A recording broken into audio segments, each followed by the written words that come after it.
As part of the Ehsaas strategy, we achieved a historical landmark earlier this year to conclude the Ehsaas National Socioeconomic Registry Survey for 34 million households. And today I would like to share some of the key insights from the data collected and how it has enabled us in the successful delivery of Ehsaas program. But before we go to that section, I would like to set up the context by giving you a quick introduction of the Ehsaas National Socioeconomic Registry. What was the process followed to complete the registry, and more importantly, what makes the Ehsaas registry unique and important. We will then deep dive into insights collected from the survey across multiple dimensions before we conclude by discussing evolution of the registry and the way forward. The Ehsaas survey is an all-encompassing survey designed to assess the socioeconomic status of households and ascertain their poverty score through proxy means testing. The survey has 43 unique variables and covers demographic, socioeconomic, education, health, and asset profiles of households. During the Ehsaas survey, a special emphasis was placed on the transparency and quality of data collected. A digital methodology was outlined with end-to-end process automation and digitization. To complement this, multiple logical checks, validations, and data analytics were factored in at various phases as well. You can find more details about the survey process in the documentary, which can be accessed through the URL mentioned on the screen. I would now like to focus on what makes the Ehsaas registry unique and how it is different from the previous 2010 survey conducted by BISP. The registry is unique and important for 4 reasons. First, because it is not just Pakistan's but also South Asia's first digital door-to-door census-like survey. Data is the backbone of decision making, and its relevance for social protection operations is critical because it is only through credible data that you can make evidence-based impartial decisions. The Ehsaas registry is the backbone on which all targeting decisions are made. In Ehsaas Kafalat, in Ehsaas school stipends, in Ehsaas Nashanuma, Ehsaas emergency cash, Ehsaas Amdan, Ehsaas Ration Riayat, and other Ehsaas initiatives. Surveys conducted in the past were fraught with challenges owing to their being paper-based. Without inherent controls, they became controversial. In the Ehsaas survey, multiple digital safeguards and checks were built in to hedge against abuse. Data collection was done through the computer-assisted personal interviewing approach. To hedge against errors and abuse, a 6-tier system was developed. Processes were automated end-to-end. Houses were digitally listed, so enumerators actually had to go on-site and couldn't fill a form sitting in a hujra to curry favors. The interview form had inherent logical checks when it was filled in an online mode, and a layer of supervisory oversight when filled offline. Third-party validations followed after a survey batch was cleared. Then came the process of data validations for some of the demographic variables. And finally, data profiling was done against wealth proxies using the CNIC as the peg before eligible lists are prepared.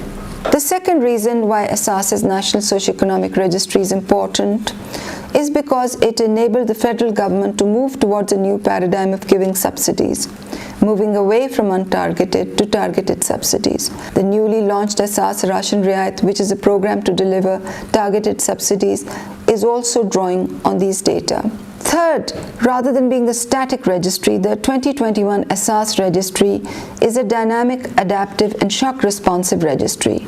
A more detailed account on the dynamic registry is included towards the end of this video. In the fourth place, the registry is a critical foundation of the data management mechanism established under the one window Ehsaas architecture. Data sharing and data access services are enabled through the cognitive API architecture approach. Ehsaas implementing organizations and provinces are now able to access data through APIs for free. Data sharing for the Ehsaas Ration Riayat program has already been enabled through this approach. Previously, the 2010 BISP data was siloed. Even provincial social protection agencies had to do extensive paperwork to access data, and there were significant costs involved. Agencies connecting to the Ehsaas database through APIs will also be required to share data back, and in this way, the 2021 Ehsaas registry will be significantly enriched over time. I would now like to share some of the data insights from the survey completed. Specifically, I would like to share key insights across 4 dimensions: household coverage, socioeconomic analysis, education analysis, health and disability analysis. These insights from the survey have enabled us to design and redesign programs under the Ehsaas umbrella and make targeted and focused interventions on the basis of merit and need. This slide shows the total number of households covered in the Ehsaas survey vis-a-vis the households registered in the national census across provinces. Overall, the Ehsaas survey was completed for 104% of the households, with highest coverage reported in AJK and lowest coverage reported in Punjab. The dashboard also gives us the flexibility to apply different data filters and drill down on the preferred data set. For instance, in Sindh, we conducted survey for 9.7 million households and covered 113% of the total population reported in the national census. This slide shows the average household size by different socioeconomic classes. The bottom quintile has the largest household size of 8.3 members, with an inverse relationship in household size with increase in the PMT score. This shows that family planning efforts need to be concentrated at the bottom quintile more than the others. The dashboard also gives us the flexibility to apply different data filters and drill down on the preferred data set. For instance, the household size for households with PMT less than 26 in Bonaire district of KP is 10.9, which exceeds both provincial and national averages. This slide shows the number of households at or below the Kafalat threshold of assistance. Overall, 31.9% of households in Pakistan are at or below the Kafalat threshold, with a noticeable difference across provinces. For instance, in Balochistan, 40% of households are at or below the Kafalat threshold, whereas in Islamabad, the number is below 5%. The bottom half of the slide further drills down on the number of households at or below the Kafalat threshold of poverty assistance at a district level. There is a significant polarity of Ehsaas Kafalat households reported across districts. For instance, in Rajanpur, 63% of households are at or below the Ehsaas Kafalat threshold, whereas in Islamabad, the same number is below 5%. The dashboard also gives us the flexibility to apply different data filters and drill down on the preferred data set.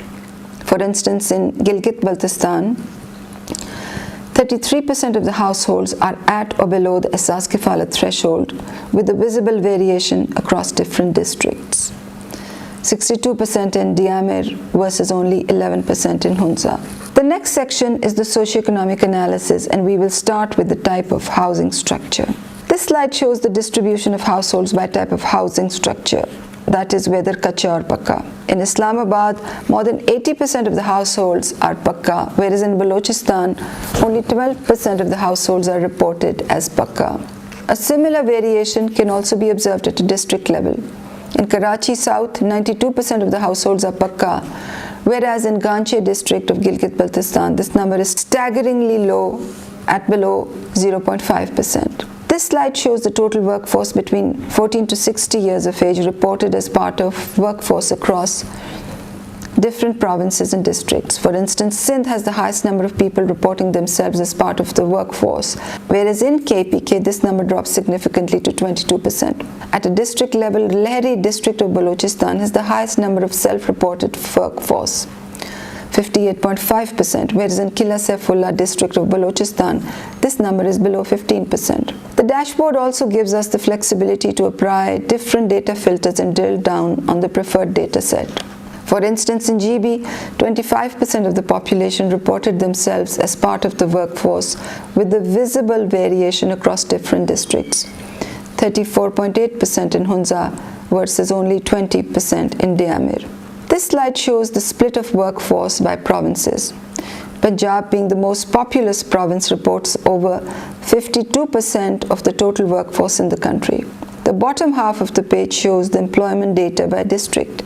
Nasirabad district of Balochistan has the highest employment rate at 83%, whereas in Washuk district of Balochistan, employment rate is just over 2.5%. We further analyze the workforce by gender and provinces. Across all provinces, Islamabad reports the highest number of people reported themselves as part of the workforce. which is 43%, whereas in Balochistan only 19% classified themselves as part of the workforce. In terms of the gender split, more male reported themselves as part of the workforce compared to females across all districts of Pakistan. From a livestock point of view, 37% households in GB reported to have livestock, whereas this number is just 1% in Islamabad due to the strong urban population density. At a district level, 81.5% households in Tharparkar reported to have livestock, whereas this number drops significantly for Karachi, where less than 1% households have livestock. On households with open defecation, there is a stark difference across provinces in Pakistan. In Qilla Saifullah, close to 80% households reported open defecation, whereas in Gujranwala, only 1.2% reported as such. In terms of access to electricity, 84% households across Pakistan have access to electricity, with a noticeable difference across provinces. For instance, in Punjab, 92% of the households have access to electricity, whereas in AJK, only 46% of households have this facility. Similarly, at a district level in Karachi South, almost all households have access to electricity, 99.1%, whereas in Avaran, only 0.3% households reported to have access to electricity. This is a stark disparity. In terms of access to clean water, 87% households across Pakistan have access to clean water, with a noticeable difference across provinces and districts. For instance, in GB, 92% of the households have access to clean water, whereas in Sindh, only 59% report access to clean water. Similarly, at a district level in Muzaffargarh, 99.2% have access to clean water, whereas in Ziyarat, only 16.7% households reported to have access. The next section is the education analysis, and we will start with the out-of-school children. In Pakistan, 35% of children are reported out of school, with a noticeable difference across provinces.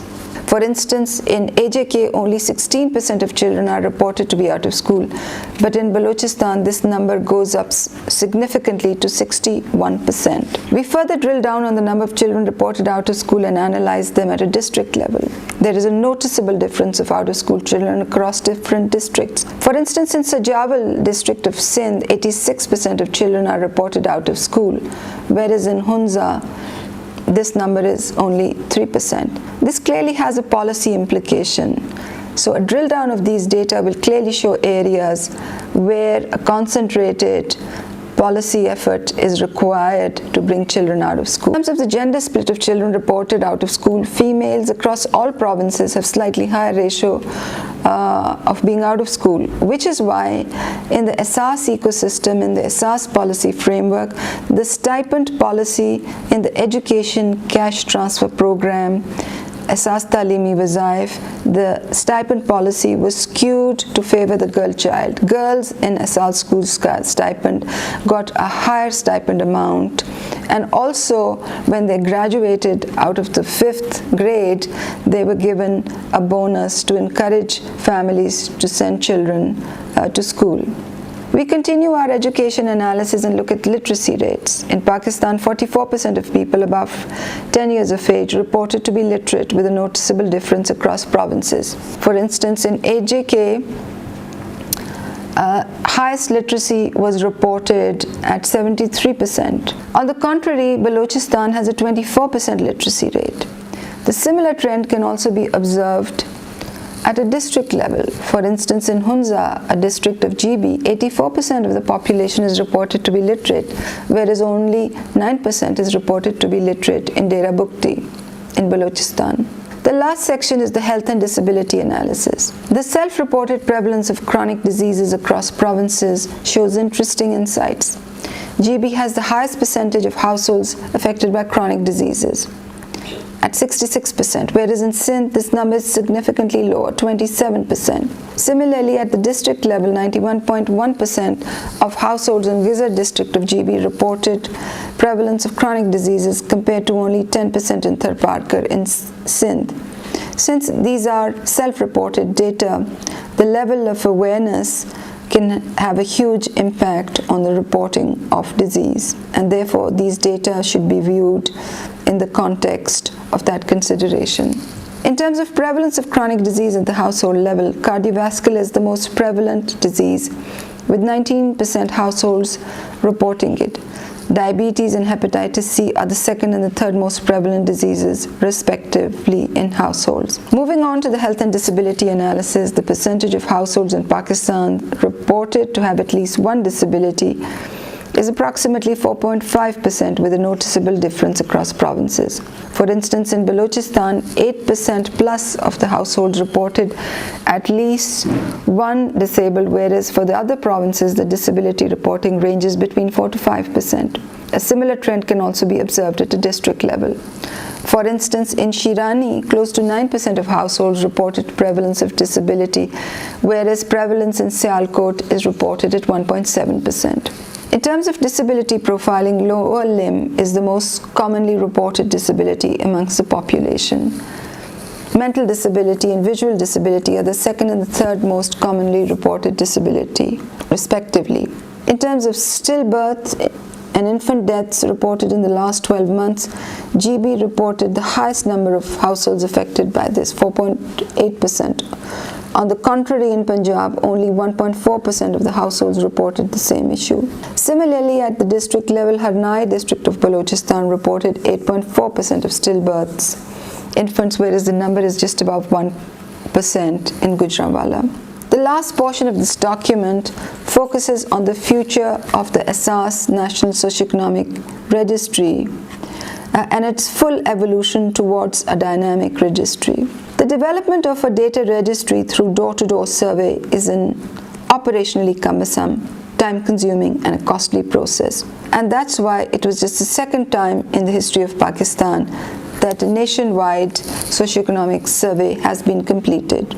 Not just that, the data registry also needs to be updated regularly to avoid exclusion and inclusion errors and to enable the government to effectively target social protection benefits. According to global standards and the assessment of academics, the data registry gets outdated in 4 to 6 years' time. The socioeconomic conditions, geographic mobility, and demographic status of households evolve over time. Some households graduate out of poverty, while others are further pushed down the line. To update the Ehsaas registry on a regular basis and to avoid inherent limitations of a door-to-door survey, the 2021 Ehsaas registry is designed to be dynamic, adaptive, and shock responsive. After introduction of this dynamic approach and its features of on-demand registration, there will be no further requirements for carrying out door-to-door activity at the national scale, and people can apply for programs when they are in need through any of the 500 plus Ehsaas registration centers established nationwide. I would like to walk you through the process cycle of making a registry dynamic. The process outlines 7 different types of interventions, which start with the completion of the door-to-door survey and end with the updated registry. Type 1 intervention is updating missing information from the national door-to-door survey. During this survey, some households might have been missed and others might have been provided partial and incomplete information or have some other data discrepancies. Through this type of intervention, missed out households and households with certain discrepancies have an opportunity to register and update the information by visiting any Ehsaas registration center. And today, more than 500 plus Ehsaas registration centers are doing precisely this. The second intervention is the implementation of an appeals cutoff. This type of intervention is designed for vulnerable households who have marginally missed out to become Ehsaas program benefits. That is, their PMT score is slightly above the PMT cutoff set for the Ehsaas program. The key vulnerabilities include presence of 1 or more widows, presence of 1 or more members with 65 years of age, and household size of 3 or less members. The mechanism to implement this intervention has been developed, and the intervention can be implemented subject to the availability of budget, which we did not have in the 2021-22 budget, but all plans have been completed and a formal decision needs to be now taken with regard to budget allocation. We were hoping to do that in the 2022-23 cycle. Type 3 intervention is the update in the beneficiaries roster. The roster update is an ongoing intervention which is being done across all Ehsaas registration centers in the country.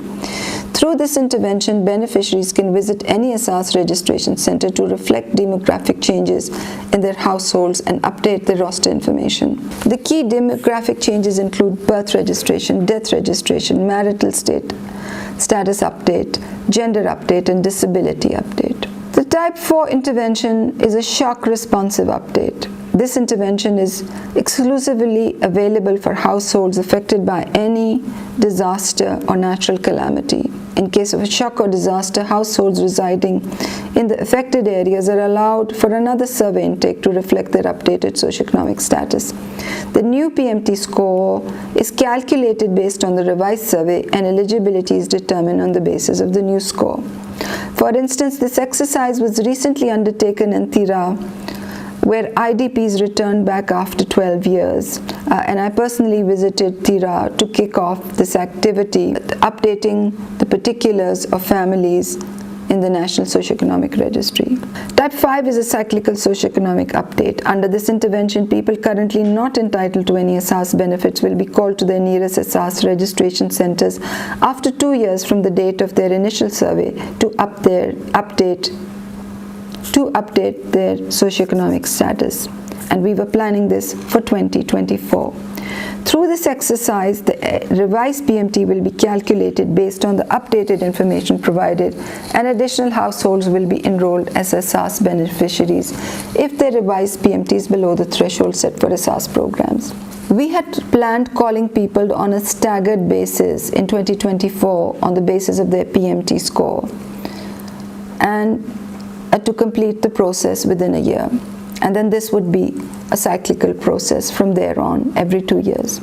Type 6 is a recertification of beneficiaries, and under this intervention, the existing Ehsaas beneficiaries would be asked to go through a mandatory recertification after 3 years from the date of their eligibility of this program. It would be mandatory for all existing eligible beneficiaries to report at the desks to recertify their socioeconomic status within 6 months starting from the date of the announcement.